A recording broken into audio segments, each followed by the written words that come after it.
So I'm going to be honest with you guys, this video is an absolute experiment. I've tried to set up an interactive whiteboard so I can answer quant questions with you live and you can see my working out if I need to do working out. Sometimes I won't need to do working out. It might flop, it might fail, or it might go well. You'll just have to let me know in the comments.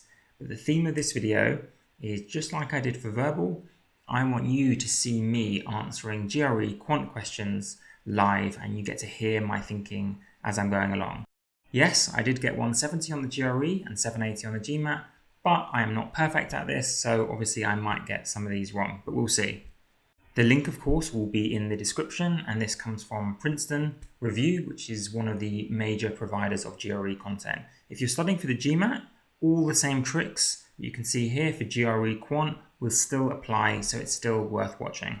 I haven't seen these questions before. You are allowed a calculator, so I've got a calculator to the right handy if I need it, and my working out, as I say, will be on the whiteboard. Anyway, let's see how this goes. Okay, so what is the first question here? The average arithmetic mean high temperature for X days is 70 degrees. By the way, I'm going to check the answer after every question. Okay, so we've got the average high temperature for X days is 70 degrees. To be honest, I always multiply the average by the number of terms to find the total. So 70 times X days, we've got 70 as the average, X is the number of days, the total is 70X. That's something I always do with averages.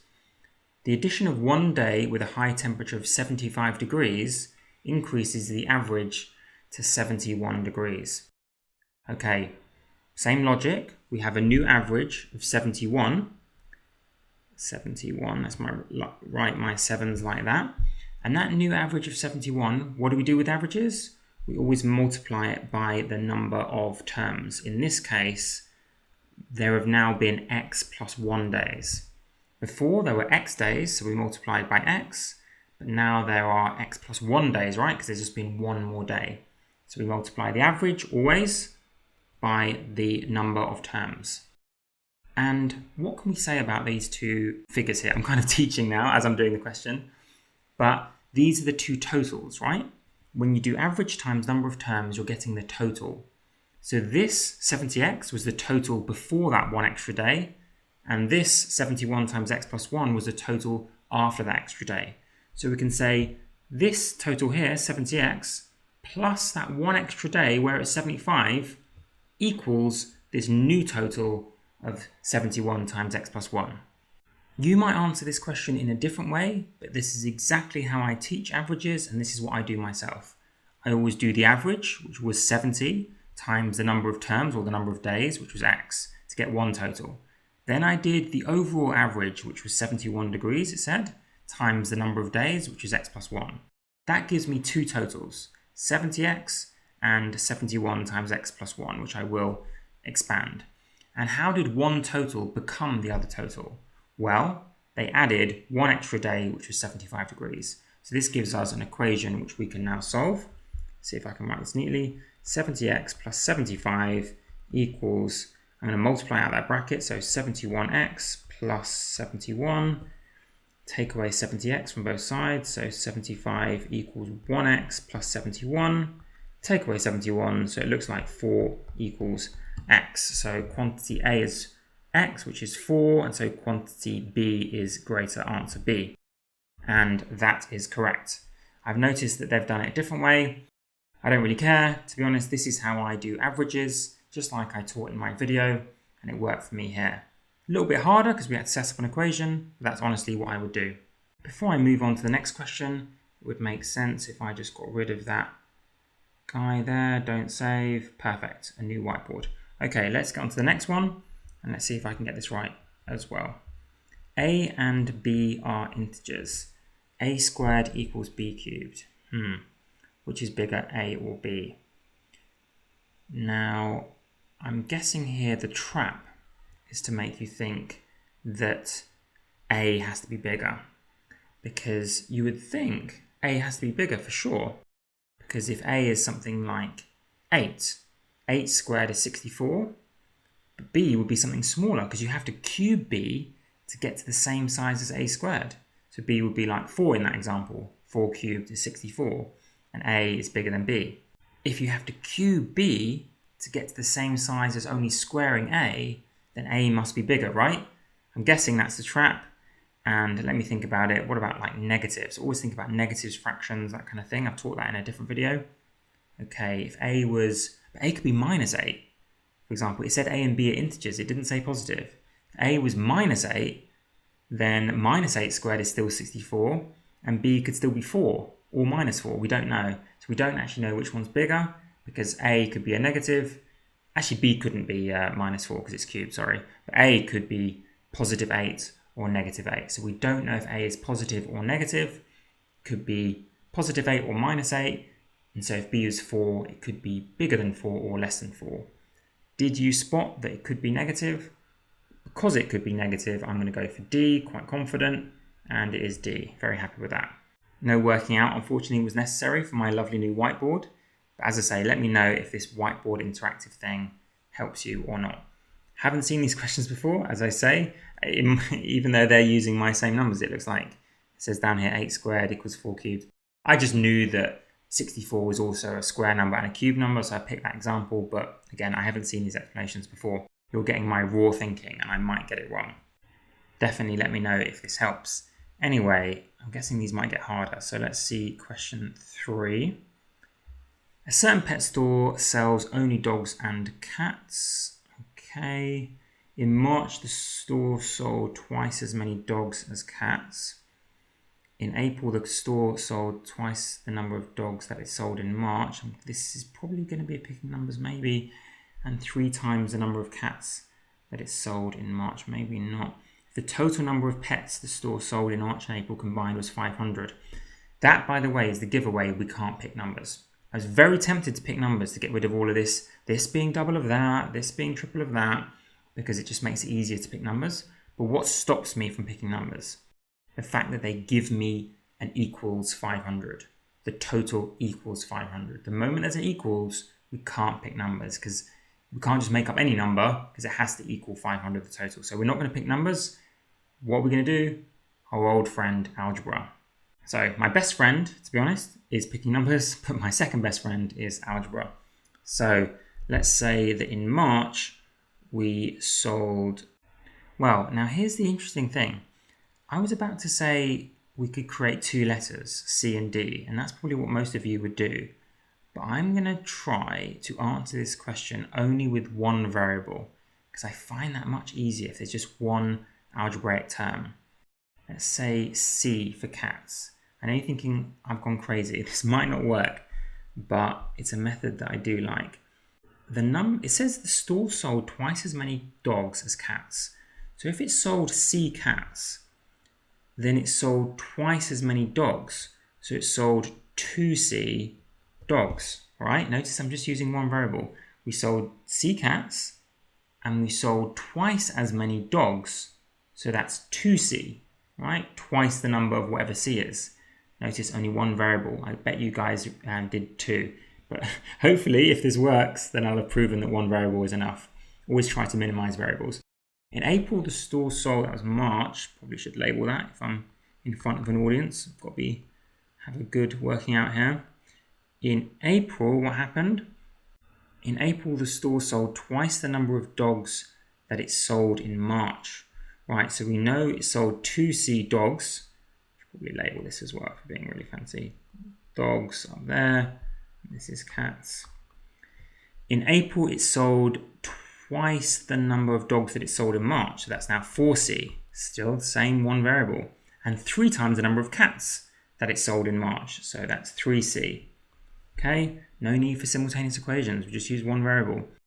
If the total number of pets the store sold in March and April combined, total number of pets, so that's everything. Okay, all of this is 500. Boom. So we just have a nice, simple equation just with one unknown, and life is super simple. You don't have to solve any crazy equations. I'm sure these simultaneous equations wouldn't have been too bad if we used C and D, but come on, you've got to admit this is a good way. 2C plus C plus 10C, right? Unless I'm going crazy. 7, that's probably a bit quicker than that. But anyway, 10C equals 500. Divide by 10, C equals 50. And what's the question? How many dogs did the store sell in March? Right, well, if C is 50, the number of dogs that the store sold in March is 2 times C, which is 100. And hopefully that is correct. If not, I'm going to be annoyed. And it is 100. Boom, shakalaka. Got it right and only used one variable. Really glad I got to show you that. I might do a separate video on only using one variable actually. Very useful. And I'm very glad it worked out because you get to see this cool method that I used. And very good, it worked. Okay, this is nerve-wracking. Let's see, the questions might get harder. Will Philip be able to get all of them right? Who knows? Probably not. Okay, 4. Got some funky triangle here. ABC has an area of 108. So immediately before carrying on reading, I'm going to set up an equation. The area of a triangle is base times height divided by 2.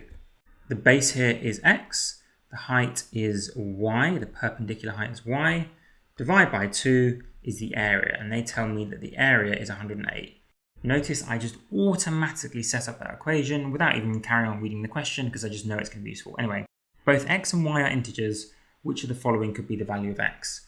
Let's quickly solve, not really solve, but simplify this equation. So xy equals, what is that, 216? Who needs a calculator? Not me. Okay, so xy equals 216. What's the question? Which of the following could be the value of x? Right. So I bet you guys are thinking like, how can we narrow down what x is when there are so many options of x times y equals 216? Well, x is going to have to be a factor of 216, right?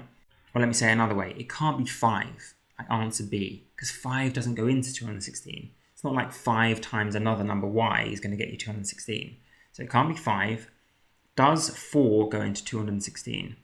There's a little method I think I taught in a divisibility video that if you look at the last 2 numbers, you can see that if that forms a number that's divisible by 4, the entire number is divisible by 4. So 16 is divisible by 4, so x could be 4 because 216 is divisible by 4. And I know that just by looking at the last 2 numbers. If you're interested in that trick, I've got a divisibility by, I think the title is called 3, 4, 9, and 11 maybe, I don't know. That's a video from a few weeks ago. Anyway, so it could be 4 because 4 is a factor of 216. Can't be 5 because 5 doesn't go in. Could it be 6? I don't really have a fancy method with 6. Yeah, I do. I taught it in that video actually. If it's an even number and it's divisible by 3, it's divisible by 6. So 216 is an even number. Is it divisible by 3? Add up the digits. That's in that video. And yes, that's 9. So it is divisible by 3, so it's divisible by 6. So C is possible. Is it divisible by 8? You know what? Let's just use long division. Stop trying to be too fancy. I'm just going to divide that by 8 to be honest. 8 into 21, go twice, remainder 5, and it does go into 56. So it could be 8.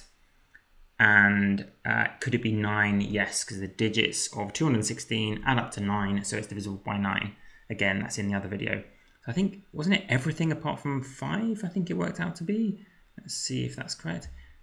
The fact that it's 4 answers makes me a little bit paranoid. I'd quickly double check I haven't missed anything. Didn't give any conditions about why, so yeah, I think that's the answer. And it is perfect. Yeah, everything apart from B.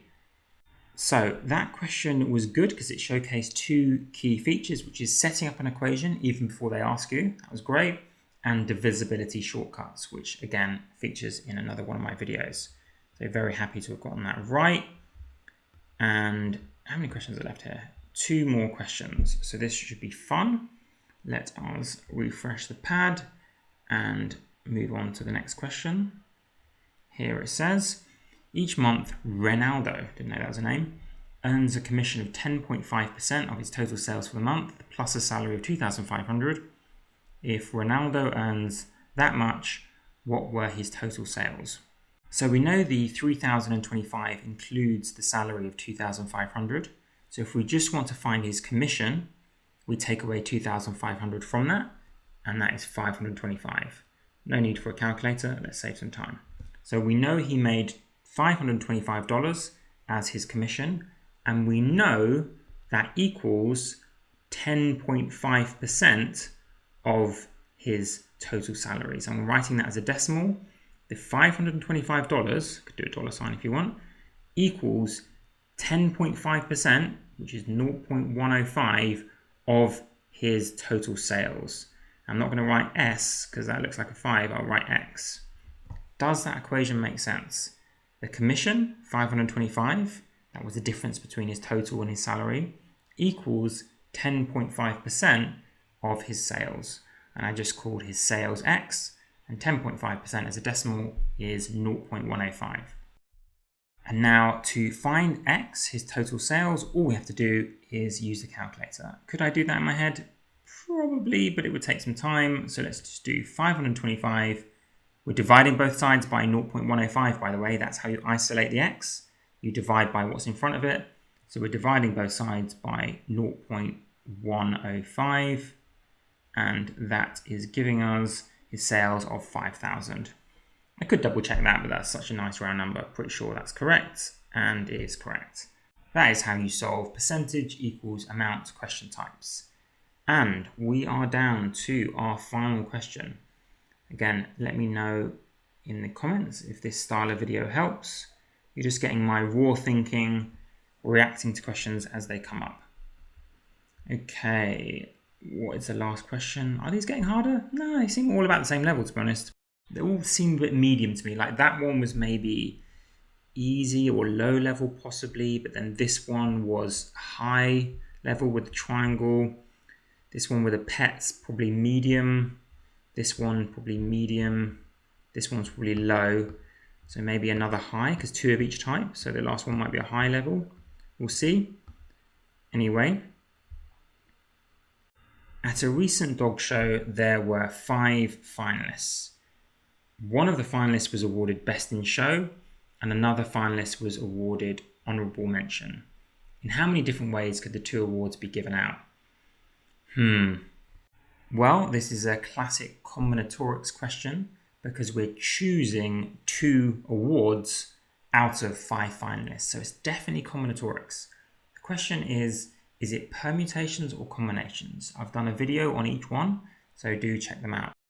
And the way that I kind of know it's permutations is that AB doesn't equal BA. Getting Best in Show is not the same as getting Honourable Mention. So those 2 people that we're choosing, the order in which we choose them does matter. Being first and then second is different from being second and first. There are 2 different titles. Someone in the comments once said, if they use words to describe the different positions, that's always permutations. And I think I agree with that person. That is a big giveaway that we're going to use the permutations formula, which again, if you don't know the formula, please do check out my video. But this is the formula basically. N factorial over n minus r factorial, where n is the total number of things you're picking out of, and r is what you're picking, the selections, the number of selections you're making. As I say, this is the permutations formula, not the combinations formula, because the combinations formula is when the order doesn't matter. First and second is just the same as second and first. Like if you're picking 2 people to promote out of a team of 5, it doesn't matter whether you pick Andy and then Susan, or Susan and then Andy. It's still the same 2 people getting promoted, so it doesn't matter. So you use the combinations formula. But here it's permutations, because first and then second, getting Best in Show and then Honourable Mention is different from Honourable Mention and then Best in Show, because people would get different awards. There's different titles there. Okay, so plugging it into that formula, 5 is the total, 2 is how many we're picking, so 5 minus 2 is 3 factorial. Things cancel out if you know about factorials, and you're just left with 5 times 4 on the top, which is 20. And if that's wrong, then I've completely misread the question. I don't think it's wrong. Quickly double check the wording. No tricks there, I don't think. And the answer is 20, so it worked. Very happy with that, because obviously I got all 6 right. I was kind of expecting to get all 6 right, to be honest, but maybe that was a bit arrogant, but who knows. If you enjoyed this style of answering questions on the whiteboard, please let me know, and I can maybe, who knows, maybe go through a whole test or something, or a whole practice section, and see if I get any wrong. I didn't really do it under time conditions, because I was kind of teaching at the same time, but maybe you can tell me if it's better that I teach at the same time, or just answer under time conditions. But then I'll be speaking a lot more quickly and not speaking as much, to be honest, and just focusing on getting it done. but you decide what you think would be best and let me know in the comments. Either way, hope you enjoyed this video and see you in the next one.